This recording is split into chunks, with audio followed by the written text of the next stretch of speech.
3 யோவான் 2வது வசனத்துல, பிரியமானவனே, உன் ஆத்மா வாழ்கிறது போல நீ எல்லாவற்றிலும் வாழ்ந்து சுகமாயிருக்கும்படி வேண்டுகிறேன்.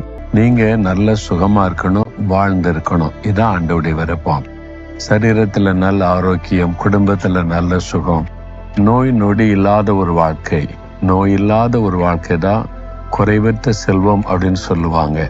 அப்போ வியாதி இல்லாம ஆரோக்கியமா சுகமாய் நீங்க வாழணுன்றதான் ஆண்டவருடைய விருப்பம். அந்த ஆசீர்வாதத்தை தேவன் உங்களுக்கு கொடுக்க விரும்புகிறார். அது மாத்திரம் இல்லை, நீங்கள் வாழ்ந்து இருக்கணும். நீங்கள் தாழ்ந்து போகக்கூடாது. சிலர் பாருங்க, எப்பவுமே கடன் பிரச்சனை, வறுமை, பண பிரச்சனை அதிலே இருப்பாங்க. இல்லை, நீங்கள் வாழ்ந்து இருக்கணும், நல்ல ஒரு ஆசீர்வாதமா இருக்கணும், குறைவில்லாமல் இருக்கணும். இதான் ஆண்டவருடைய விருப்பம். உங்களை குறித்து தேவனுடைய விருப்பம் அதுதான்.